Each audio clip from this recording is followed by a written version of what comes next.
Genetic code के बारे में बच्चों हम समझ रहे थे। जेनेटिक कोड में अभी तक हमने ये सीखा कि जेनेटिक कोड ट्रिपलेट होते हैं और कैसे उनकी डिस्कवरी हुई थी। डिस्कवरी का क्रेडिट 3 साइंटिस्ट को गया था, Nirenberg, Matthaei and Khorana. Nirenberg and Matthaei ने एंजाइमेटिकली आरएनए बनाया था और खुराना साहब ने केमिकली आरएनए बनाए थे, जिसमें इन्होंने कोपोलीमर भी बनाए, होमोपोलीमर्स भी बनाए थे। क्लियर। अब हम जेनेटिक कोड की प्रॉपर्टी के बारे में समझते हैं। जेनेटिक कोड की क्या क्या प्रॉपर्टीज़ होती हैं, क्या क्या उनके कैरेक्टरिस्टिक हैं। इनके कैरेक्टरिस्टिक में सबसे पहली प्रॉपर्टी आती है triplet in nature. Triplet nature नाम से समझ में आ रहा है कि एक कोडोन के अंदर 3 नाइट्रोजन बेस होना चाहिए। 3 है तभी उसको हम क्या कहते हैं, ट्रिपलेट। तो पहली property triplet in nature. Triplet in nature का मतलब होता है a codon is composed of 3 adjacent nitrogen base. 3 adjacent, 3 पास पास जो नाइट्रोजन बेस है उन सबको मिलाकर ही, तीनों को मिलाकर ही एक कोडोन कहा जाता है। अच्छा, कोडोन का काम होता है अमाइनो एसिड को कोड करना। अगर बच्चों आपको समझाने के लिए हमने यहाँ पे दिया कि सपोज करिए एक mRNA में नाइट्रोजन बेस 90 है। क्वेश्चन दिया कि एक mRNA में नाइट्रोजन बेस 90 है, तो बताइए इसमें कितने कोडोन बनेंगे। अच्छा, कोडोन कितने से बनता है? 3 नाइट्रोजन बेस मिलकर एक कोडोन बनाते हैं। तो अगर इसको 3 से डिवाइड कर दिया जाए तो टोटल कोडोन यहाँ पर आ जाएंगे 30। अच्छा, 3 से डिवाइड क्यों किया? क्योंकि 3 नाइट्रोजन बेस, जैसे ये A, ये U और ये G, ये 3 मिलकर ही तो एक कोडोन बनाते हैं। एक कोडोन में 3 आते हैं, तो 3 से डिवाइड किया तो टोटल कोडोन 30 आ जाएंगे। और जितने कोडोन होंगे उतने ही यहाँ पर अमाइनो एसिड कोड हो सकते हैं, यानी डिसाइडेड अमाइनो एसिड कितने हो सकते हैं, 30। अगर मैं क्वेश्चन में नाइट्रोजन बेस 150 कर देता तो 150 डिवाइड बाय 3 करते तो 50 आ जाते। तो ऐसे हम क्वेश्चन को सोल्व कर सकते हैं। अच्छा, ट्रिपलेट होते हैं, ये बात तो हमने पहले भी समझी है और इसी को हमने प्रूव भी किया था निरेनबर्ग, मथाई एंड खुराना साहब के एक्सपेरिमेंट में। क्लियर। जेनेटिक कोड की सेकंड प्रॉपर्टी आती है और सेकंड प्रॉपर्टी है नियरली यूनिवर्सल। नियरली यूनिवर्सल का मतलब होता है कि पूरे वर्ल्ड में हम देखें जितने भी ऑर्गेनिज्म हैं सबके अंदर सेम कोडोन सेम ही अमाइनो एसिड को कोड करता है। इस अर्थ पे जितने भी ऑर्गेनिज्म हम जानते हैं सबके अंदर सेम कहानी है। सेम कहानी से मतलब सेम कोडोन सेम ही अमाइनो एसिड को कोड करेगा। क्लियर। यानी नियरली यूनिवर्सल का मतलब all kind of living organism, जितने भी लिविंग ऑर्गेनिज्म है same codon code same amino acid. इसको हम एग्जाम्पल समझते हैं, ज़्यादा अच्छा समझ में आएगा। एग्जाम्पल लेते हैं। बैक्टीरिया में, बैक्टीरिया के अंदर UUU ये फिनाइल एलेनिन को कोड करता है। UUU फिनाइल एलेनिन को कोड करता है। अब मेरा क्वेश्चन, प्लांट अगर मैं पूछता प्लांट, तो प्लांट में UUU किसको कोड करेगा? अगर हम प्लांट की बात करें तो प्लांट में भी UUU फिनाइल एलेनिन को कोड करेगा। और फिनाइल एलेनिन को क्यों कोड करेगा बच्चों? क्योंकि सब ऑर्गेनिज्म में सेम कहानी होती है। अब मैंने यहां पर एनिमल्स की बात की, एनिमल्स में पूछा तो वहां पर भी UUU फिनाइल एलेनिन को कोड करता है। यानी पूरे यूनिवर्स में एक जैसी बात है, चाहे वो प्लांट हो, एनिमल हो, फंगस हो, बैक्टीरिया हो, किसी की भी बात करें सबके अंदर सेम कहानी है। और सेम कहानी है मतलब सेम कोडोन सेम ही अमाइनो एसिड को कोड करता है, पूरे यूनिवर्स में एक जैसा है, इसलिए इसको कहा गया नियरली यूनिवर्सल। अच्छा, नियरली इसलिए लगाया गया है क्योंकि कुछ ऑर्गेनिज्म में या कुछ कोडोन के केस में एक्सेप्शन आता है। एक्सेप्शन से मतलब यह है, यहां पर इसके 2 एक्सेप्शन देखे गए, एक तो माइटोकॉन्ड्रिया के कोडोन्स में और दूसरा सम प्रोटोजोन्स के केस में। अच्छा, इनके केस में कुछ कोडोन में गड़बड़ होती है, सारे नहीं। अगर मैं माइटोकॉन्ड्रिया में पूछता तो माइटोकॉन्ड्रिया में भी UUU फिनाइल एलेनिन को कोड करेगा, प्रोटोजोन्स में भी UUU फिनाइल एलेनिन को कोड करेगा, यहां कोई दिक्कत नहीं है। लेकिन कुछ स्पेशल कोडोन्स में ये गड़बड़ कर सकते हैं कुछ एक जगह। जैसे एक एग्जांपल लेते हैं, बैक्टीरिया के अंदर UGA स्टॉप कोडोन का काम करता है। स्टॉप कोडोन क्या होता है इसको मैं आगे समझाऊंगा आप लोगों को। स्टॉप कोडोन मतलब जो चेन को स्टॉप कर देता है, कैसे करता है वो सब आगे बातें आएगी, अभी इतना ध्यान रखो। UGA एक तरह का क्या है बच्चों, स्टॉप कोडोन। बैक्टीरिया में स्टॉप कोडोन है, तो बताइए प्लांट में? हाँ, प्लांट में भी ये स्टॉप कोडोन ही होगा क्योंकि यूनिवर्सल है। एनिमल्स में, एनिमल्स में भी स्टॉप कोडोन होगा क्योंकि एक जैसी कहानी है।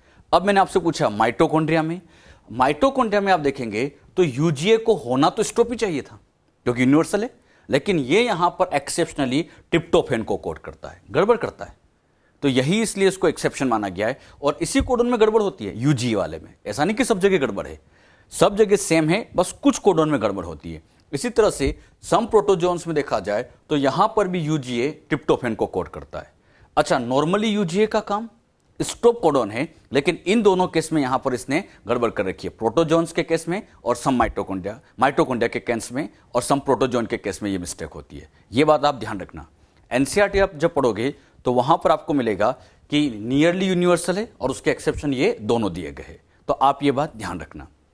अच्छा, एक बात बताइए, सारे ऑर्गेनिज्म में सेम कहानी है, तो अब मैंने क्या किया, मैंने ये किया कि यहां पर ये ई कोलाई, मान लीजिए ये ह्यूमन की सेल है और ह्यूमन की किसी जीन को उठा के इसको उठा के ई कोलाई में ट्रांसफर कर दिया, मतलब एक ऑर्गेनिज्म की जीन दूसरे में डाल दी। अब बताओ, ये जीन यहां पर अब जो प्रोटीन बनाने वाली है, यहां जो प्रोटीन बनाने वाली है, सेम बनाएगी या डिफरेंट बनाएगी? यहां पर जो प्रोटीन बनेगा वो सेम ही बनेगा, क्योंकि जो कोडोन यहां काम कर रहे हैं वही कोडोन यहां भी काम कर रहे हैं। यानी ह्यूमन की जीन ई कोलाई में डाल दी तब भी प्रोटीन तो सेम बनेगा। और सेम क्यों बनता है? क्योंकि सेम कोडोन सेम ही अमाइनो एसिड को कोड करता है। अच्छा, इस पे क्वेश्चन आता भी है कि एक ऑर्गेनिज्म की जीन को दूसरे में डालने पर प्रोटीन सेम बनता है, उसके पीछे कोडोन की कौन सी प्रॉपर्टी काम आती है? तो कौन सी प्रॉपर्टी काम आएगी? Nearly universal. अच्छा, मैं कहूं हमने अपनी जीन को उठा के प्लांट में डाल दिया, बताओ प्रोटीन सेम बनेगा या डिफरेंट? सेम ही बनेगा, क्योंकि जो कोडोन हमारे अंदर काम कर रहे हैं प्लांट में भी वही काम कर रहे हैं, तो हर जगह सेम कहानी है। तो इसीलिए एक ऑर्गेनिज्म की जीन को दूसरे में डालते हैं तो प्रोटीन सेम बनता है, क्योंकि यूनिवर्सल होता है। और इसी प्रॉपर्टी को लेकर बायोटेक सक्सेस हुई है। बायोटेक की सक्सेस के पीछे सबसे बड़ा रीजन ये नियरली यूनिवर्सल प्रॉपर्टी है। प्रॉपर्टी छोटी है लेकिन एप्लीकेशन बहुत बड़ा है, इसी की वजह से ये बायोटेक सक्सेस हुई। नीट में क्वेश्चन आ चुका है कि एक ऑर्गेनिज्म की जीन को दूसरे में डालते हैं सेम प्रोटीन बनता है, ऐसा क्यों होता है? ऐसा इसलिए होता है क्योंकि कोडोन यूनिवर्सल होते हैं। क्लियर हुआ? अच्छा, अभी तक आपको मैंने 2 प्रॉपर्टी समझाई है। फर्स्ट प्रॉपर्टी थी ट्रिपलेट और सेकंड प्रॉपर्टी आती है नियरली यूनिवर्सल। अब चलते हैं इसकी थर्ड प्रॉपर्टी। थर्ड प्रॉपर्टी की बात करें तो वो होती है नॉन ओवरलैपिंग। नॉन ओवरलैपिंग से क्या मतलब होता है कि नाइट्रोजन बेस, जैसे कोई नाइट्रोजन बेस है, अ nitrogen base is a constituent of only one codon. एक नाइट्रोजन बेस एक ही कोडोन का पार्ट होना चाहिए, किसी और में वो पार्टिसिपेट नहीं करना चाहिए। इसे भी हम एग्जांपल समझेंगे। इस प्रॉपर्टी का एक एक्सेप्शन आता है सम वायरस में। पहले इस प्रॉपर्टी को हम नॉर्मली समझे। आपको समझाने के लिए यहां पर ये एमआरएनए ड्रॉ किया है, ये एमआरएनए है। अब इस एमआरएनए पर मैं नॉर्मली आपसे पूछूं कोडोन बनाइए, बना सकते हैं? जब आप कोडोन बनाओगे तो सिंपल सा तरीका, इन 3 के ऐसे पेयर बनाते जाओ, ऐसे 3 के पेयर, फिर यहां पर अगला 3 का पेयर, ऐसे 3 के पेयर बनाओ। अच्छा, नॉर्मल प्रॉपर्टी अपनी नॉन ओवरलैपिंग है, तो नॉन ओवरलैपिंग में जब आप कोडोन बनाओगे तो पहला कोडोन तो यहां पर बन गया एयूजी। ये सबको बनाना आना चाहिए। बनाने का तरीका बड़ा सिंपल है, 3 के पेयर बनाते जाओ। तो इन 3 ने मिलकर पहला बनाया एयूजी, फिर नेक्स्ट बन गया सीव्यूए, क्लियर, फिर नेक्स्ट यहां पे थर्ड बन जाएगा जीयूसी। तो इस गिवन एमआरएनए में टोटल कोडोन कितने बन गए? 1, 2 एंड 3, टोटल 3 बन गए। अच्छा, ये जो प्रॉपर्टी आपने फॉलो की है नॉन ओवरलैप, आपने क्या किया, इन 3 को मिलकर एक बना दिया, तो फिर नेक्स्ट से स्टार्ट किया, इनके बीच में से स्टार्ट नहीं किया, क्योंकि अगर यहां बीच में से कहीं से स्टार्ट करते तो ये नाइट्रोजन बेस 2 में ओवरलैप कर जाता। बात समझ में? तो यहां पर नॉन ओवरलैप में टोटल यहां पर 3 कोडोन्स बने। अब सपोज करो, ऐसा होता नहीं, सपोज करो अगर ओवरलैपिंग होती तो क्या होती? ओवरलैपिंग के केस में अगर कोडोन बनाते तो पहला कोडोन तो यहां पर मैंने बनाया एयूजी, फर्स्ट तो एयूजी ही बना। अब सेकंड मैंने क्या किया, इन 3 ने मिलकर बना दिया। हमें बनाना सी से चाहिए था, लेकिन यहां पर सेकंड जब बनाया तो इस यूजीसी ने बना दिया, ये सेकंड बना दिया। अब ये सेकंड बन गया, तो यहां पर जब सेकंड बना तो ये यूजीसी बन गया। अब ये यूजी, ये वाला यूजी, इस यूजी की बात कर रहा हूं, पहले में भी है, ये पहले में भी है, और यही यूजी दूसरे में भी है। तो पहला और दूसरा दोनों में ओवरलैप कर रहा है। इस तरह की ओवरलैपिंग नहीं होनी चाहिए, यह गलत है। मतलब ओवरलैपिंग नहीं होना चाहिए। जेनेटिक कोड कैसे होना चाहिए? Non overlap. एक्सेप्शनली सम वायरस के केस में इस तरह की ओवरलैपिंग को देखा जाता है। यह सम वायरस के केस में होता है। नॉर्मली ओवरलैपिंग नहीं होनी चाहिए, लेकिन कुछ वायरस के केस में जिनमें जीन्स वगैरह, नाइट्रोजन बेस वगैरह बहुत कम होते हैं, उसके केस में ऐसी ओवरलैपिंग होती है। अच्छा, मैं यहां क्वेश्चन ऐसे देता, सपोज करो जेनेटिक कोड ओवरलैप है, जेनेटिक कोड ओवरलैप है। अब आप यहां पर कोडोन बनाओ, बना सकते हैं। अगर जेनेटिक कोड यहां पे ओवरलैप है तो पॉसिबल कोडॉन कौन कौन से बनेंगे ये बच्चों हमें यहां पर पता करना है कि पॉसिबल यहां पर क्या क्या बन सकते हैं। क्लियर? अब आप लोगों को कोडॉन बनाने आना चाहिए। बताइए, पहला कोडॉन ओवरलैपिंग के केस में भी, बहुत ध्यान से सुनना, इस तरह के क्वेश्चन आपको सोल्व भी करना है। ओवरलैपिंग के केस में पहले तो आप नॉन ओवरलैप वाले नॉर्मल ही बनाएंगे। नॉर्मल तो इसमें बनेंगे ही बनेंगे। ओवरलैप में भी पहले तो नॉर्मल बनाओ। नॉर्मल कौन सा बना? AUG ने मिलकर ये पहला बनाया, फिर यहां पर CUA इनने मिलकर दूसरा बनाया, फिर इन 3 ने मिलकर GUC ने मिलकर ये थर्ड बनाया। नॉर्मल तो ये 3 बन गए। अब क्या करो, ओवरलैप को यहां पर और कंटिन्यू करना है, तो अब इस एक नाइट्रोजन बेस को हटाओ, एक को हटाओ, और अब यहां पर ऐसे 3 के पेयर बनाते जाओ। यहां से लेके ऐसे ये 3 का पेयर बनाया। अच्छा, 3 का पेयर बनाए तो क्या बनेगा? UGC, यानी अगला नेक्स्ट कोडॉन फोर्थ आ गया UGC। इसी तरह से फिर यहां पर ये तीनों मिलकर एक बनाएंगे। बताओ क्या बनेगा? UAC। तो यहां पर फिर आ गया UAG, तो यहां पर वही आ गया UAG। अब आप देखो, U और C है, इन 2 से तो बनेगा नहीं, तो यहां पर ये 3, ये 4 और ये 5 तो बन गए। अच्छा, 5 कैसे बनाए? क्लियर हुआ? अब यहां पर 6 बनाना है, तो 6 बनाने के लिए अब क्या करोगे? यहां पर 6 बनाने के लिए अब यहां पर इस 2 को हटा के, पहले 1 हटाया, अब 2 को हटा के बनाओ। अब 2 को हटा के बाद फिर से यहां पर ऐसे 3 के पेयर बनाओ। तो यहां पर ये 5th के बाद कौन से नंबर का आ गया? 6। 6 क्या बनेगा? GCU। तो 6 नंबर पे आ गया GCU। बात समझ में आ रही है? अच्छा, फिर यहां पर 3 का पेयर बनाओ, AGU। तो यहां पर 7th वाले नंबर पे आ जाएगा AGU। तो 7 नंबर पे इस तरह से AGU आ जाता है। बात समझ में आ रही है? तो AGU ये यहां 7th बन गया। फिर ये अकेला बचा, तो इससे नहीं बनेगा। अरे बात समझ में? हमने क्या किया? पहले नॉर्मल बनाए, फिर 1 कट करके 3 के पेयर बनाए, फिर 2 कट करके 3 के पेयर बनाए। अब बच्चों यहां पर इस थर्ड को कट नहीं करना, क्योंकि इसको कट करोगे तो वापस रिपीट होते चले जाएंगे। अरे बात समझ में? कैसे बनाना है एक बार फिर बताता हूं। पहले तो नॉर्मल बना लो जितने बनते हैं, 1 कट करके 3 के पेयर बनाओ, जितने बने बना सकते हैं। अच्छा, 2 कट करके फिर सबके पेयर बनाओ। बात समझ में आई? तो इस केस में, ओवरलैपिंग के केस में आपको आंसर मिलेगा। तो पहले 1 कट करना है, 2 कट करना है, 3 कट करके नहीं करना, क्योंकि फिर तो वो रिपीट हो जाएगा। कैसे यहां पर ये कोडॉन बनते हैं? क्लियर सबको अच्छे से? अच्छा, इस पे बेस अगर क्वेश्चन आए, किया जा सकता है। अच्छा, इसी पे बेस हम क्वेश्चन लेते हैं। अगर नॉर्मली आपसे पूछे जेनेटिक कोड ओवरलैप होते या नॉन ओवरलैप, तो बताओ क्या कहोगे? कुछ नहीं कहा जाए तो हम जेनेटिक कोड को क्या मान के लेके चलेंगे? Non overlap. कुछ नहीं कहा जाए क्वेश्चन में तो आप नॉन ओवरलैप लेके ही इसको सोल्व करेंगे। मतलब यहां में नॉर्मली आपसे पूछता तो 3 कोडॉन ही बनते, लेकिन ओवरलैप के केस में पूछता तो यहां 7 बन जाते। इस तरह के क्वेश्चन सोल्व करते। आपके सामने बच्चों ये क्वेश्चन दिया है। क्वेश्चन में क्या लिखा है? ये क्वेश्चन सबको नोट भी करना है। Sequence of nitrogen bases in a mRNA is. अच्छा, mRNA में आपको एक सीक्वेंस दी है। क्या सीक्वेंस दी है? CUG AUA GUU CGU। How many codons will be form if genetic code is. पहला केस नॉन ओवरलैप है और सेकंड केस ओवरलैप है। आप लोगों को ये एक सीक्वेंस दी है, और नॉन ओवरलैप में कितने बनेंगे, ओवरलैप में कितने बनेंगे, अब ये आपको सोल्व करना है। और बहुत आसान है। कैसे सोल्व करोगे? 3-3 के पेयर बनाते चले जाना है। क्लियर? नॉन ओवरलैप में सबसे पहले सोल्व करते हैं। कैसे सोल्व किया जाए? यहां पर ये आप लोगों को सीक्वेंस दी है, नॉन ओवरलैप में बनाते हैं। नॉन ओवरलैप में बताओ, पहला CUG, वही नॉर्मल बनाते जाओ, दूसरा AUA, तीसरा GUU और चौथा CGU, वही नॉर्मल बन गए। और कितने बन जाएंगे? 4। मतलब नॉन ओवरलैप के केस में तो टोटल कोडॉन 4 बन गए, और ये 4 आपको बनाना आना चाहिए। अब यहां पर अगला केस देते हैं, कौन सा? ओवरलैप। अगर मैं आपसे ओवरलैपिंग में अब आपसे पूछूं, ओवरलैपिंग में, तो ओवरलैप में ये 4 तो यहां भी बनेंगे। फर्स्ट तो यही CUG, second AUA, third GUU, fourth CGU। Clear? ये 4 तो आपको बनाना ही है। अब जब नेक्स्ट बनाना है तो कैसे सिखाया था? 1 कट करके, 1 कट करके बनाओ। अब यहां पर ऐसे 3 का पेयर बनाओ। बताइए क्या बनेगा? 5th वाला UGA बन गया। अब 6 बनाना है तो क्या बनेगा? यहां से UAG, तो UAG ये 6 बनेगा। 7 बन जाएगा UUC, तो 7th यहां UUC बनेगा। अब 8 बनाना है। 8 बनाने के लिए क्या करो? एक और को कट करके बनाओ, तो एक और कट करके बनेगा, तो GAU ये 8 बन गया। इसी तरह से GAU ने मिलकर ये 8 बनाया, तो 9th वाला जब बनाओगे तो AGU, ये 9th नंबर पर AGU आ जाएगा। क्लियर? और यहां पर ये लास्ट में बन जाएगा 10th वाला UCG, तो 10th बन गया UCG। अब यहां पर ऐसे 3 कट करके नहीं बनाना, क्योंकि फिर तो ये रिपीट हो जाएंगे। तो इस क्वेश्चन का आंसर क्या आएगा? नॉन ओवरलैप में तो 4 है, और ओवरलैप में पूछा जाए तो टोटल कोडन कितने बनेंगे? 10 बनेंगे। और कैसे सोल्व करना है? नॉन ओवरलैप में तो नॉर्मली जो बनते हैं वो बना लेंगे।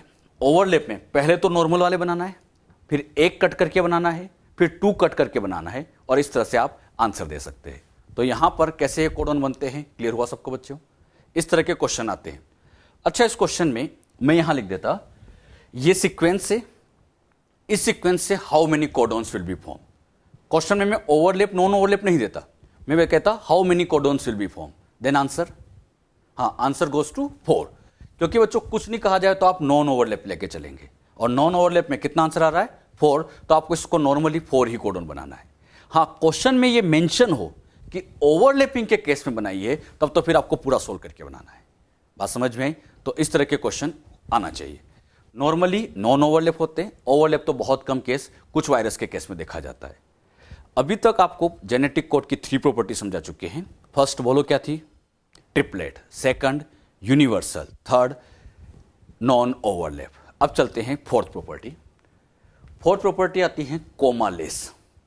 कोमालेस का मतलब होता है कि जब आप इसको रीड करें तो कंटिन्यूअस मैनर में रीड करना है, कॉन्टिग्यूनस मैनर में रीड करना है।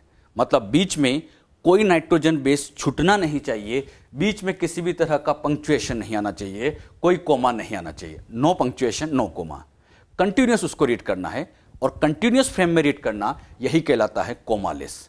अच्छा, जब आप इसको कंटिन्यूअस रीड करेंगे तो एक कोडोन के बाद नेक्स्ट कोडोन को इमीडिएटली फॉलो करना है। अच्छा, ऐसा नहीं करना कि बीच में किसी नाइट्रोजन बेस को छोड़ दें, ये नहीं करना है, कंटिन्यूअस उसको रीड करना है। क्योंकि अगर आपने किसी नाइट्रोजन बेस को छोड़ दिया या किसी नाइट्रोजन बेस को एक्स्ट्रा ऐड कर दिया, तो इससे पूरी की पूरी फ्रेम डिफरेंटली हो जाएगी, मतलब आगे की पूरी फ्रेम गड़बड़ हो जाती है। अब ये कैसे होता है, इसको एग्जाम्पल समझेंगे, ज़्यादा अच्छा एग्जाम्पल से ही समझ में आता है। अब यहां पर एक एग्जाम्पल लेते हैं समझाने के लिए बच्चों। यहां पर ये mRNA है, क्लियर? अब मैंने आपसे कहा कोडोन बनाइए, तो बताइए पहला कोडोन जब बनाओगे तो AUG मिलकर बना देंगे, तो यहां पर नॉर्मल कोडोन फर्स्ट बन गया AUG, बना सकते हैं, वही 3 का पेयर। अब बताओ अगला स्टार्ट करना है, क्या U से स्टार्ट करें? U से स्टार्ट करेंगे तो ओवरलैपिंग हो जाएगी, गलत हो जाएगा। अब बताओ इन 3 ने मिलकर बना दिया, तो नेक्स्ट कहां से चालू करें? नेक्स्ट चालू करें C, या इस C को छोड़ दे? नहीं, 3 ने मिलकर बना दिया, तो अब नेक्स्ट से स्टार्ट करना है, मतलब यहां पर सेकंड कोडोन CU आएगा। इस बीच में किसी नाइट्रोजन बेस को छोड़ना नहीं है, क्योंकि अगर एक को भी छोड़ दिया तो आगे पूरा खराब हो जाएगा। तो यानी सेकंड जब बनाएंगे तो आपने CUA बनाया, क्लियर? फिर थर्ड यहां बनाएंगे तो GUU बनेगा, और फोर्थ बनाएंगे तो CGU। आपने क्या किया? लगातार इसको रीड किया, बीच में एक भी नाइट्रोजन बेस को नहीं छोड़ा। मतलब आपने पहला बनाया, फिर दूसरा, फिर ये तीसरा, फिर ये चौथा, कंटिन्यू रीड किया। अगर आप यहां पर इस C को मान लीजिए हटा देते, मतलब C4 केट अच्छा नहीं है, इसको आपने डिलीट कर दिया। अगर आप इसको हटा देते तो आगे के सारे कोडन, यहां से आगे के सारे कोडन खराब हो जाते।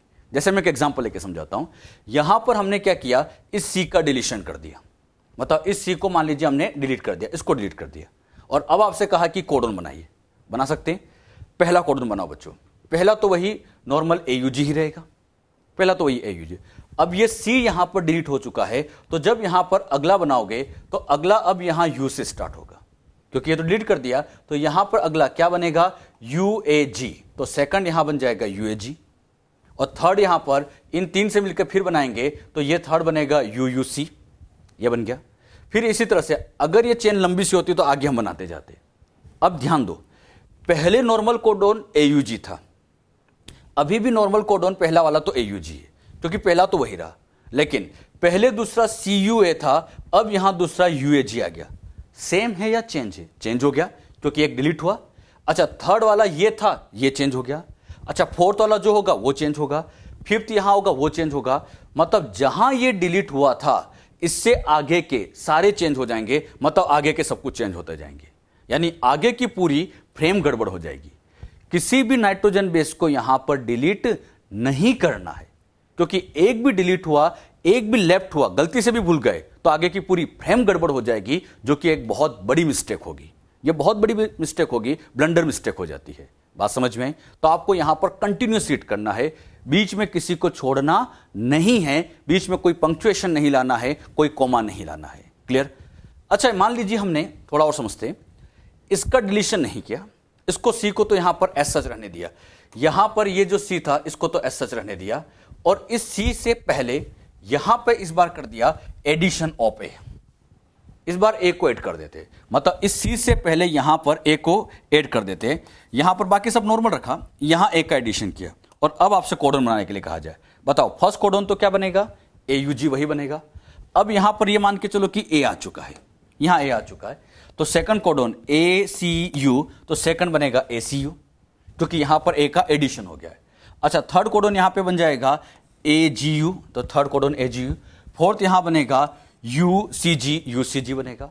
तो इस तरह से यहां पे कोडन बनते जाएंगे। अब बताओ, कंपेयर करें, पहले नॉर्मल कोडन ए यू जी था, अभी भी नॉर्मल तो ए यू जी है, पहले सेकंड सी यू ए था, एडिशन के बाद ये सेकंड बदल गया क्योंकि ए सी यू हो गया, थर्ड वाला ये बदल गया, फोर्थ वाला ये बदल गया, मतलब आगे के सारे बदल गए। जहां ये एडिशन हुआ उसके आगे के सारे चेंज हो जाते। तो यहां पर पहला नॉर्मल हुआ, दूसरे के बाद के सारे चेंज हो गए, मतलब ये सारे आगे जितने भी होंगे सारे चेंज हो जाते। इसका मतलब ना तो किसी का आप डिलीशन कर सकते हो, ना किसी का एडिशन, क्योंकि डिलीशन और एडिशन करने पर आगे की पूरी फ्रेम शिफ्ट हो जाती है, जो कि एक बहुत बड़ा मिस्टेक होगा, और इसी से एक म्यूटेशन बन जाता है, फ्रेम शिफ्ट म्यूटेशन। यहां एक म्यूटेशन जनरेट हो जाता है, इसी को नाम दिया जाता है frame shift mutation. Frame shift mutation, frame shift mutation क्यों कहते हैं? क्योंकि आगे की पूरी फ्रेम गड़बड़ हो जाती है, तो इसीलिए उसको फ्रेम शिफ्ट म्यूटेशन के नाम से जानते हैं। जो बात समझे, क्लियर हुई? एक बार फिर ध्यान सुनना, जब भी आप कोडन बनाएं हमेशा कॉन्टिन्यूस मैनर में रीड करें, जैसा दिया है एज सच फ्रेम में उसको रीड करते जाओ, क्योंकि अगर किसी का डिलीशन करते हो या एडिशन करते हो, तो जहां डिलीशन हुआ या जहां एडिशन हुआ उसके बाद के सारे चेंज होंगे, उसके पहले में चेंज नहीं आएगा, उसके बाद के सारे चेंज हो जाएंगे। क्लियर? अब मैं यहां पर एक क्वेश्चन आपसे ऐसे पूछता हूं, आपको समझाने के लिए इस बार यहां पर क्या किया गया, इस बार बच्चों यहां पर समझाने के लिए मान लीजिए ये फर्स्ट कोडन है, सिखाने के लिए ये सेकंड कोडन है, यहां पर ये तो था फर्स्ट, ये था सेकंड, ये था थर्ड और ये फोर्थ, और मैंने क्या किया, इस सेकंड और थर्ड के बीच में यहां पर इस जगह पर यहां पर मैंने एडेनिन को ऐड कर दिया। अब मेरा क्वेश्चन, ये जो 4 है, all 4 will be change, all 4 codon will be change, क्या चारों के चारों चेंज हो जाएंगे? नहीं। अच्छा, 2 के बाद के सारे चेंज हो जाएंगे? यस। तो 2 के बाद जहां ये एडिशन हुआ उसके बाद के सारे चेंज हो जाएंगे। क्या इस 2 के पहले के चेंज होंगे? नहीं। जहां ऐड हुआ उसके बाद की सारी फ्रेम यहां पर शिफ्ट हो जाती है, और इसीलिए इस म्यूटेशन को नाम दिया जाता है फ्रेम शिफ्ट म्यूटेशन, क्योंकि आगे की पूरी फ्रेम शिफ्ट हो जाती है। तो बस इतना याद रखना, genetic code read in continuous fashion. Continuous मतलब लगातार रीड करना है, बीच में कोई ऐड, कोई डिलीट, कोई लेफ्ट नहीं करना है, बीच में किसी भी तरह का पंक्चुएशन, कोई कोमा नहीं आना चाहिए। जो बात यहां समझे, क्लियर हुई? अच्छा, इस पे बेस क्वेश्चन आए, कर लोगे? एक क्वेश्चन लेते हैं। यहां बच्चों एक क्वेश्चन आपके सामने दिया है, ये क्वेश्चन नीट में आ चुका है, बड़ा अच्छा क्वेश्चन है, ध्यान से पहले इसको नोट कर लीजिएगा आप लोग। क्वेश्चन क्या है, if there are 999 bases in an RNA, then codes for a protein with 333 amino acids, and the base at position 901 is deleted, then the length of RNA becomes 998. How many codons will be altered? ये question दिया गया है, और आपके सामने 4 option दिए हैं। First option 11, second 33, third 333 and last में फोर्थ 1। सोल्व करिए। क्वेश्चन बस इतना सा कहा गया है, 999 नाइट्रोजन बेसिस एमआरएनए में है, 901 पोजीशन का डिलीट कर दिया तो कितने कोडॉन अल्टर होंगे, बनेंगे नहीं, कितने अल्टर होंगे ये आप चेक करिए, कितने में खराबी आ गई एक तरह से। कीजिए सोल्व। जब बच्चों आप इस क्वेश्चन को सोल्व करेंगे तो सोल्व करते टाइम यहां पर आपको सिखाने के लिए ये एमआरएनए ड्रॉ किया। इस एमआरएनए में ये जो नाइट्रोजन बेस आपको दिखाई दे रहा है, इसको नंबर 1, इसको 2, 3, 4 इस तरह से यहां पर ये नंबरिंग करते हैं, 1 2 3 4 5 6 इस तरह चलते गए। यहां पर ये इस तरह से 900 901 टोटल 999 है, मतलब इस आरएनए में यहां से लेके यहां तक टोटल 999 नाइट्रोजन बेस है। इनमें से ये वाला ये वाला मान लीजिए 900 वाला है और ये वाला मान लीजिए 901 वाला है, मतलब यहां तक 900 है, यहां 901 है। अगर मैं यहां से लेके यहां तक टोटल 99 नाइट्रोजन बेस है, इन 999 से अगर मैं टोटल कोडोन्स बनाऊं, टोटल अमाइनो एसिड कोड कराए, कितने हो सकते हैं? यानी इस पूरे में अगर हम कोड कराए तो यहां से लेके बिल्कुल एंड तक निकल आ जाए, तो यहां से लेके यहां तक टोटल 999 थे, एंड तक 999 थे, और डिवाइड बाय किया 3 से डिवाइड क्यों किया? क्योंकि इन 3 नाइट्रोजन बेस ने मिलकर एक कोडोन बनाया, फिर नेक्स्ट 3 ने मिलकर एक कोडोन बनाया, तो डिवाइड बाय 3 किया, और जब डिवाइड बाय 3 करेंगे तो टोटल आ जाएगा 333। मतलब यहां से लेके यहां तक टोटल 333 कोडोन्स बनेंगे। अब बात समझिएगा, कौन से नंबर का डिलीट किया गया? 901, इस नंबर का ये वाला यहां पर क्या कर रहे हैं? डिलीट कर रहे हैं। अगर मैं 900 तक पूछता, कहां तक? 900। अगर 900 तक निकालते हैं तो 900 तक की बात करें तो यहां पर टोटल कोडोन 900 डिवाइड बाय 3 300 बनेंगे। क्लियर? अब यहां पर ये जो इतना पार्ट बचा हुआ है, इस इतने पार्ट में टोटल थे 99, और इन 99 को 3 से डिवाइड किया तो टोटल आ गया 33। अब क्वेश्चन मेरा है 901 का, ये 901 का डिलीट किया है, ये डिलीट किया है।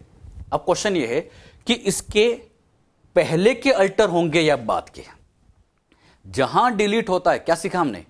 जहां डिलीट होता है उसके बाद के सारे चेंज हो जाते हैं, तो इसके बाद के सारे चेंज होंगे, मतलब 33 में अल्टरेशन आ जाएगा।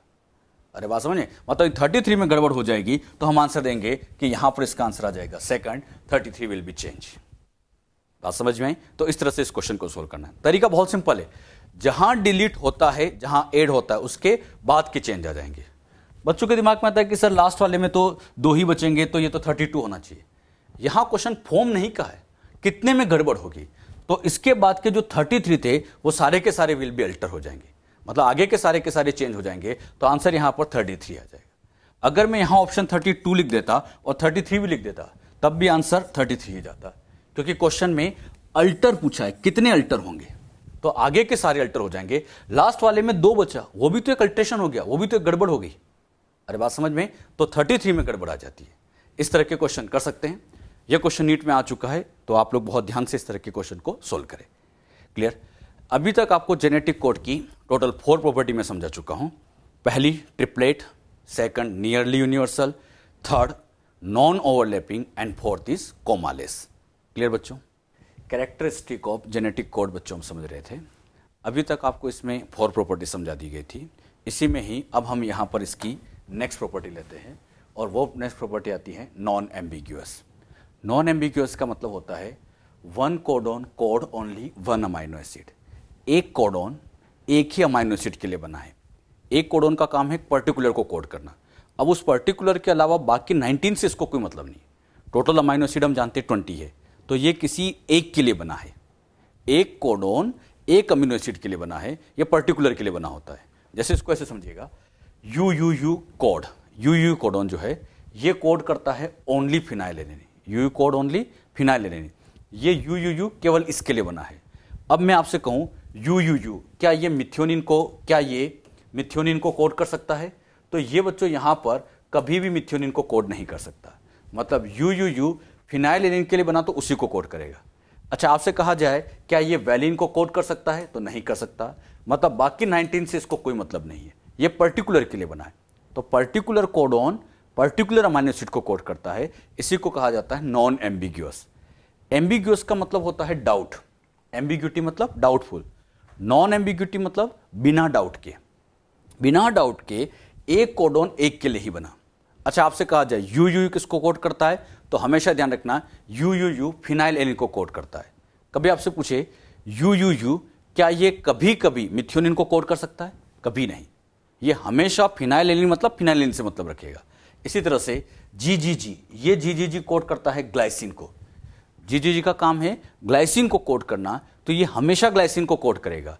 ये कभी मिथ्योनिन, वैलिन, सेरिन, लाइसिन, आइसोलाइसिन किसी को कोड नहीं करता। ये केवल और केवल ग्लाइसिन को कोड करता है, क्योंकि इसके लिए बना है। तो particular codon particular amino acid को कोड करता है, इसमें कभी भी कोई एम्बिग्यूटी नहीं है, कोई डाउट नहीं है। इसी को कहा जाता है नॉन एम्बिग्यूअस, बिना एम्बिग्यूटी वाला। अच्छा, इस प्रॉपर्टी का एक्सेप्शन आता है, और इसका एक्सेप्शन आता है जीयूजी। जीयूजी कोडोन जो होता है ये नॉर्मली वैलिन को कोड करता है। नॉर्मली अगर आपसे पूछा जाए और क्वेश्चन दिया भी जाए जीयूजी कोड्स फॉर, तो जीयूजी का मेन काम होता है वैलिन को कोड करना, लेकिन रेयर केस में ये मिथ्योनिन को भी कोड कर देता है। ये बहुत ही रेयर केस में होता है, रेयरली ही ये मिथ्योनिन को कोड करता है। ये रेयर केस कब आता है इसको मैं आपको समझाऊंगा अभी, लेकिन आगे समझाएंगे। अभी इतना ध्यान रखो, जीयूजी का मेन फंक्शन है वैलिन को कोड करना, लेकिन रेयर केस में मिथ्योनिन को भी कोड करता है। अब बताओ कोडोन कितना? एक। अब ये 2 अमीनो एसिड के लिए हो गया, जो कि गलत है, क्योंकि एक कोडोन एक अमीनो एसिड को ही कोड करना चाहिए, लेकिन इस केस में ये 2 को कोड कर रहा है, यानी ये यहां पर एक्सेप्शन आ जाएगा। तो इस प्रॉपर्टी का एक्सेप्शन किसको माना जाता है? जीयूजी को। और ये लेकिन बहुत रेयर केस में ही मिथ्योनिन को कोड करेगा। नॉन एम्बिग्यूअस का मतलब समझ में आया सबको? एक कोडोन एक के लिए बना, सीधी सी बात है। क्लियर? अगली प्रॉपर्टी लेते हैं। नेक्स्ट प्रॉपर्टी आती है degeneracy of genetic code. Degeneracy का मतलब होता है यहां पर सिंगल अमाइनो एसिड, एक amino acid coded bye more than one codon, यानी एक अमाइनो एसिड के एक से ज्यादा कोडोन का होना, इसी को हम कहते हैं डीजेनरेसी। ये एक तरह से नॉन एम्बिग्यूअस प्रॉपर्टी का जस्ट अपोजिट है। इसको आप पहले ऐसे समझिए। यहां बच्चों आपको समझाने के लिए एक एग्जांपल लिया, फिनाइलएलेनिन। फिनाइलएलेनिन ये अमाइनो एसिड है, इसका पहला कोडोन जो आता है वो है यूयूयू, आप जानते हैं यूयू, लेकिन इसी फिनाइलएलेनिन का एक कोडोन और होता है, और इसका जो सेकंड कोडोन आता है यूयूसी आता है। पहला कोडोन तो क्या था? यूयूयू, और दूसरा यूयूसी। अब बताओ अमाइनो एसिड कितना है? यहां अमाइनो एसिड तो एक है, और कोडोन कितने हो गए? 2। तो एक अमाइनो एसिड के एक से ज्यादा कोडोन का होना, इसी को डीजेनरेसी ऑफ जेनेटिक कोड कहा जाता है। यही डीजेनरेसी है। अच्छा, एक अमाइनो एसिड के एक से ज्यादा कोडोन आ जाए तो डीजेनरेसी। लेकिन मैं इस प्रॉपर्टी को ऐसे बोलता, यूयूयू ऑलवेज कोड फिनाइलएलेनिन, ऐसे बोलता, तो ये बच्चों वो नॉन एम्बिग्यूअस प्रॉपर्टी होती। मतलब फिनाइलएलेनिन के 2 कोडोन हैं, फिनाइलएलेनिन के 2 कोडोन हैं, तो ये प्रॉपर्टी कहलाती है डीजेनरेसी। यूयूयू हमेशा इसको कोड करता है, तो ये प्रॉपर्टी कहलाती है नॉन एम्बिग्यूअस। मतलब ऐसे रीड करें तो डीजेनरेसी, ऐसे रीड करें तो नॉन एम्बिग्यूअस। इसको आप ऐसे समझ सकते हो, जैसे पुराने जमाने में होता था कि जैसे समझाने के लिए यहां पर ले लिया कि एक राजा है। पुराने जमाने में होता था एक राजा है, उसकी यहां पर कई रानियां होती थी, रानी 1, रानी 2 एंड रानी 3। पुराने जमाने में ऐसे ही होता था। तो अब बताओ एक राजा की कई रानियां हैं, तो इस प्रॉपर्टी को कहा जाता है डीजेनरेसी। लेकिन इस पर्टिकुलर रानी का तो यही राजा हुआ, तो इस प्रॉपर्टी को कहेंगे नॉन एम्बिग्यूअस। मतलब ऐसे रीड किया जाए तो डीजेनरेसी, और ऐसे रीड किया जाए तो यह नॉन एम्बिग्यूअस हो जाता है। बात समझ में? एक एग्जांपल और लेते हैं। अगला एग्जांपल आपको समझाने के यहां पे लिया ग्लाइसिन। ग्लाइसिन की अगर हम कोडोन की बात करें तो इसमें सबसे फर्स्ट कोडोन आता है जीजीजी। सभी जानते हैं कोडोन, ग्लाइसिन का कोडोन नॉर्मली जीजीजी, लेकिन इसके और भी है। इसी ग्लाइसिन का एक कोडोन और होता है जीजीसी, एक कोडोन और भी होता है जीजीए, इसी तरह से एक कोडोन और होता है जीजीयू। अब बताओ अमाइनो एसिड कितना? एक। अमाइनो एसिड तो एक है, लेकिन कोडोन कितने हो गए? 4। यहां इसके 4 कोडोन हो गए, तो एक अमाइनो एसिड के एक से ज्यादा कोडोन का होना, इसी को नाम दिया जाता है डीजेनरेसी ऑफ जेनेटिक कोड। मतलब एक राजा की ये कई रानियां हो गई, डीजेनरेसी। लेकिन ऐसे रीड किया जाए, ऐसे रीड किया जाए तो वो नॉन एम्बिग्यूअस होता है। जो बात यहां पर समझाई, क्लियर हुई?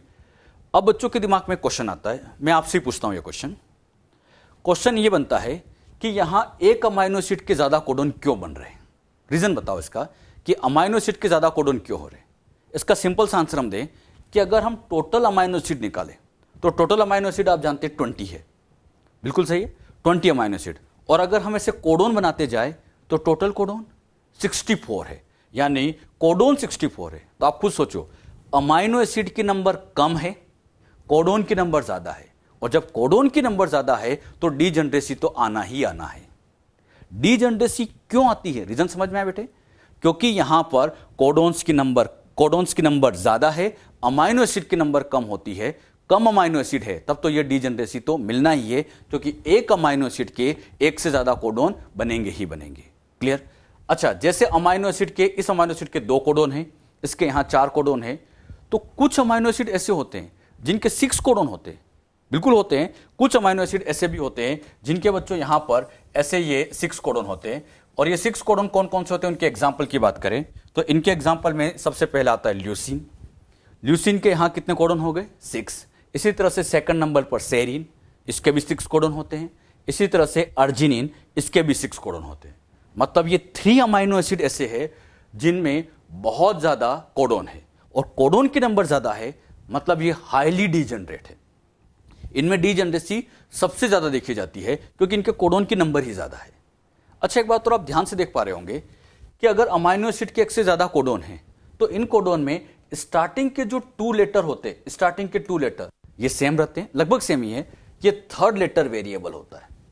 यहां पे आप देखो, स्टार्टिंग के 2 लेटर सेम है, ये थर्ड लेटर वेरिएबल होता है। तो जनरली ये थर्ड लेटर वेरिएबल होता है, इसी को हम कहते हैं वोबल बेस, वेरिएबल बेस। तो ये थर्ड यहां पर वेरी करता है, स्टार्टिंग के 2 लेटर सेम रहते हैं। यहां पे बच्चों ऐसे 6 कोडन 3 अमाइनो एसिड के, कौन कौन से याद भी रखिएगा, ल्यूसीन, सेरीन और अर्जिनिन, इनके यहां 6 कोडॉन्स होते हैं। अच्छा, कुछ अमाइनो एसिड ऐसे हैं जिनके केवल एक एक ही कोडॉन होते हैं। जैसे एग्जांपल लेते हैं मिथियोनिन एंड ट्रिप्टोफैन। मिथियोनिन का केवल एक ही कोडॉन होता है, और आप जानते हैं नॉर्मली इसका कोडॉन AUG होता है, एक ही होता है।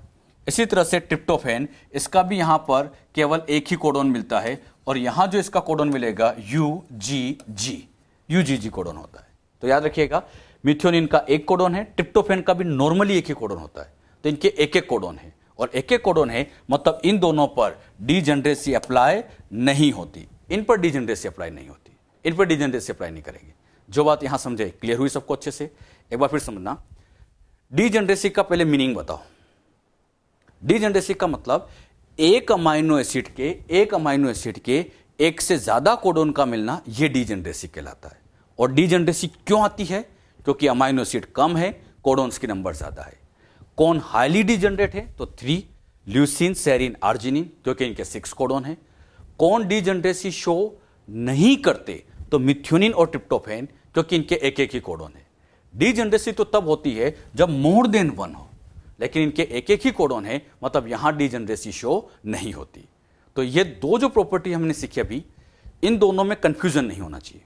मैं ऐसे पूछ रहा हूं आपसे, अच्छे से आंसर देना, क्या कौन सी प्रॉपर्टी पूछ रहा हूं।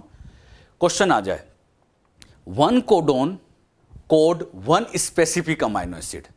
एक कोडॉन एक ही अमाइनो एसिड को कोड करता है, किसी और को कोड नहीं करता। बोलो, एक कोडॉन एक को ही कोड करता है। प्रॉपर्टी का नाम नॉन एम्बिग्युअस। Very good. अच्छा, प्रॉपर्टी ऐसी पूछी जाए, एक अमाइनो एसिड के एक से ज्यादा कोडॉन है, प्रॉपर्टी का नाम डीजनरेसी। तो इन दोनों प्रॉपर्टी में कभी भी आपको कंफ्यूजन नहीं होना चाहिए। अच्छा, अब मैं आपसे पूछूं, टोटल कोडॉन कितने होते हैं? ऐसे हम 3-3 के कॉम्बिनेशन बनाते जाएं, टोटल कोडॉन यहां पे बनते हैं 64। अच्छा, 64 कोडॉन कौन से होते हैं, उसकी एक आउटलाइन भी मैं आपको समझा देता हूं। अभी तक मैंने आपको कोडॉन की 6 प्रॉपर्टी समझाई है, और 6 की 6 प्रॉपर्टी आपको अच्छे से याद भी होना चाहिए, गड़बड़ नहीं होना चाहिए। First property triplet, second property nearly universal, third non overlapping, fourth commaless, fifth non ambiguous, and last में आती है डीजनरेसी ऑफ जेनेटिक कोड। तो ये प्रॉपर्टी जितनी भी है, ये सारी प्रॉपर्टी आपको अच्छे से याद होनी चाहिए। क्लियर? अच्छा, 64 कोडॉन कौन से, उनके बारे में हम समझे। यहां बच्चों ये 64 कोडॉन की एक टेबल बना रखी है। ये वही 64 सारे के सारे इसमें कवर कर लिए गए। इनमें आप ध्यान दीजिएगा, इधर लिखा होता है फर्स्ट लेटर, यहां लिखा होगा सेकंड लेटर, और इधर लिखा होगा थर्ड लेटर। इस तरह की एक टेबल अपने मॉड्यूल में भी बना रखी है, और एनसीईआरटी में भी है। दोनों में इस तरह की टेबल दे रखी है। आपको समझाने के लिए यहां पर मैंने लिखा A, यहां लिखा U, यहां लिखा G। अब बताना बच्चों, A ये तो हो गया फर्स्ट लेटर, U ये हो गया सेकंड लेटर, और G हो गया थर्ड लेटर। मतलब ये फर्स्ट, ये सेकंड, ये थर्ड लेटर है। अच्छा, जो फर्स्ट लेटर लिया जाता है वो यहां से लेते हैं, सेकंड लेटर जो होगा वो यहां से लेंगे, और थर्ड लेटर जो होगा वो यहां से लिया जाता है। क्लियर? अच्छा, इसको लिखते टाइम ये पैटर्न भी फिक्स होता है। पहला आता है U, then C, then A, G, UCAG। इधर भी देखो UCAG, इधर भी UCAG, इसी पैटर्न पे लिखे हुए। अब इस टेबल को बनाते टाइम इधर से ले लिया U, इधर से ऊपर से आ गया U, उधर से आ गया U, तो बन गया UUU। इसी तरह से U, फिर U, और उधर से आएगा C, तो UUC, फिर UU, फिर ये आ जाएगा A, फिर UU, इधर से आ गया G, तो UUG। इस तरह से बनते जाएंगे। अच्छा, इन सबको ऐसे कंबाइन करते जाएं तो 64 की ये टेबल बन सकती है। ये पूरी टेबल आपके सामने 64 कोडॉन की है। अच्छा, इस टेबल में मैं आपसे कहूं AUG को ढूंढो आप, ये AUG कहां मिलेगा? तो कैसे ढूंढना है? ए कौन सा लेटर है? फर्स्ट। तो फर्स्ट लेटर मतलब ए, ये वाला कंसीडर करना है, ये वाला ए ले लेंगे। अब बताइए यू मतलब सेकंड लेटर इनमें से ढूंढना है, तो यू ये वाला लेना है, मतलब ये ए हो गया, ये यू हो गया, मतलब इस बॉक्स की बात चल रही, इस बॉक्स की। अब हमें एक को लेटर कौन सा चाहिए? जी, तो यहां से ये जी ले लेंगे, तो ये यहां पर बन गया ए यू जी।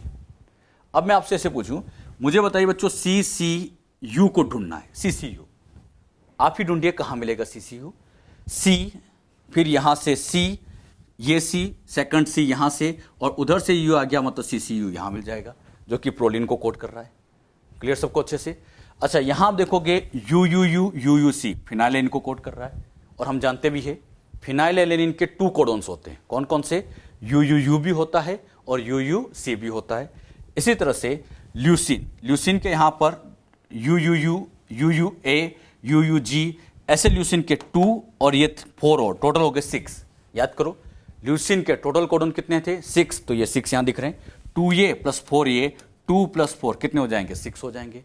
इसी तरह से नेक्स्ट 3 आइसोल्यूसिन को कोड करता है, एयूजी मिथ्योनिन को कोड करता है, ये 4 मिला के वैलिन को कोड करते हैं। अच्छा, ये 4 सेरिन, सेरिन के टोटल 6 होते हैं, 4 तो ये और 2 यहां बैठे, तो 4 प्लस 2 टोटल कितने हो गए? 6। तो सेरिन कैसे 6 होते हैं? ये प्रोलिन के, ये थीरियोनिन के, ये एलेनिन के, टायरोसिन के, ये स्टॉप कोडोन होते हैं। अभी समझाएंगे स्टॉप कोडोन कौन से होते हैं।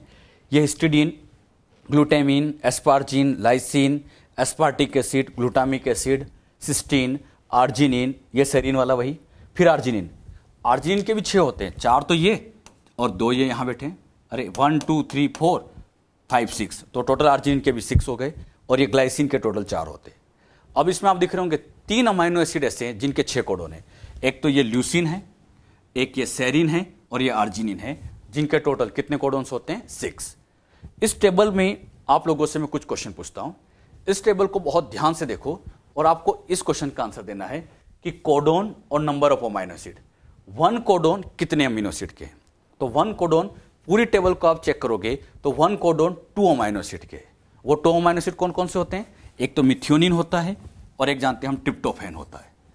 अरे इन दोनों में ही तो डीजेनरेसी अप्लाई नहीं होती है। मिथ्योनिन और ट्रिप्टोफैन, इन दोनों के कितने कोडोन माने गए? नॉर्मल केस में इनके कोडोन 2 ही है, एक ये है और ये है, मतलब एक ही है, तो ऐसे अमाइनो एसिड टोटल 2 हो जाते हैं। अच्छा, 2 कोडोन्स वाले अमाइनो एसिड को काउंट करो तो 9 है। कौन कौन से 9? जैसे यहां पर ये 1, इसी तरह से यहां पर ऐसे आप चलते जाओगे तो ये 2 3 4 5 6 7 8, और ये यहां पर 9, इस तरह से ये 9 होते हैं। अच्छा, 3 कोडोन्स एक ही का है, और वो है आइसोल्यूसिन का। ये आइसोल्यूसिन में 1 2 3 है। इसी तरह से 4 कोडोन्स की बात करें तो 5 अमाइनो एसिड के, चेक कर सकते हैं इसमें। 5 कोडोन्स किसी के भी नहीं, 5 कोडोन्स एक भी अमाइनो एसिड के नहीं होते। 6 कोडोन 3 के हैं। अच्छा, 6 से ज्यादा कुछ नहीं होते, 7 8 9 10 ऐसे किसी के नहीं होते। यानी कहने की बात क्या है, इतना समझाने के बाद कंक्लूजन ये है कि अमाइनो एसिड के 1 कोडोन हो सकते हैं, 2 कोडोन हो सकते हैं, 3 कोडोन हो सकते हैं, 4 हो सकते हैं, 5 किसी के नहीं होते, 6 हो सकते हैं, 7 8 बाकी कुछ नहीं होते। यानी कितने कितने हो सकते हैं? 1 2 3 4 एंड 6। तो 1 2 3 4 एंड 6 होते हैं। अच्छा, ऐसा स्टेटमेंट आता है, some amino acids coded by 3 codons. क्या बात सही है? सम अमाइनो एसिड, बिल्कुल 3 कोडोन से भी कोड होता है। एक अमाइनो एसिड है, क्या नाम था उसका? जैसे isoleucine. Some amino acid coded by 6 codons, बिल्कुल 6 से भी कोड होते हैं। Some amino acid coded by 5 codons, 5 codon से तो कुछ नहीं कोड होता, क्योंकि 5 के लिए तो 0 आ जाएगा, इसका तो एक भी आंसर नहीं होगा। इस तरह से अगर क्वेश्चन यहां पर पूछा जाए, कर सकते हैं बेटे, तो इस तरह के क्वेश्चन होने चाहिए। अच्छा, इस टेबल में कुछ इंपॉर्टेंट कोडोन तो आप ध्यान भी रखिए, जैसे फिनाइल एलिनिन के सबको याद होना चाहिए, इंपॉर्टेंट है। इसके बाद ल्यूसिन के जो 6 है ये भी याद रखो, 6 वाले तो तीनों याद रखना है। मिथ्योनिन ये इंपॉर्टेंट है। ये जीयूजी इंपॉर्टेंट होता है। जीयूजी किसके लिए होता है? वैलिन के लिए। इसी तरह से सेरिन इंपॉर्टेंट है, क्योंकि सेरिन में ये 6 हो जाते हैं, ये नीट में आ चुका है। इसी तरह से यहां पर सीसीसी, ये सीसीसी प्रोलिन को कोड करता है, ये इंपॉर्टेंट है। इसके बाद ये स्टॉप कोडोन इंपॉर्टेंट होते हैं, टोटल 3 है, इसके बारे में आगे मैं बता दूंगा आपको। फिर इसमें ट्रिप्टोफैन का ध्यान रखना, जिसमें यूजीजी होता है। इसके बाद यहां पर आर्जिनिन को ध्यान रखिएगा। तो ये जो कोडोन मैंने यहां पर सर्कल बनाए, और एक स्पेशली ग्लाइसिन के बारे में, इनके कोडोन आप कम से कम ध्यान रखें। और याद रखने का तरीका बड़ा सिंपल सा होता है। जैसे ल्यूसीन है तो स्टार्टिंग के 2 लेटर तो ये सेम चल रहे हैं, ए जी चेंज हुआ, फिर इसमें ये स्टार्टिंग के लेटर सेम है और ये बाकी थर्ड वाला चेंज होता जाता है। तो इस तरह से आप इसको तरीके से ध्यान रखें तो याद किया जा सकता है। इंपॉर्टेंट कोडोन तो आप इसमें कम से कम याद रखें। आपको अभी तक समझाते टाइम वैसे भी वही कोडोन ज़्यादातर यूज़ किए गए जो एग्जाम में आते हैं। जैसे मैं कई बार आपसे जी लेता था, यू लेता था, जो इंपॉर्टेंट है वही यूज़ किए जाते थे। क्लियर? तो इस तरह से आपको ये टेबल ध्यान रखनी है।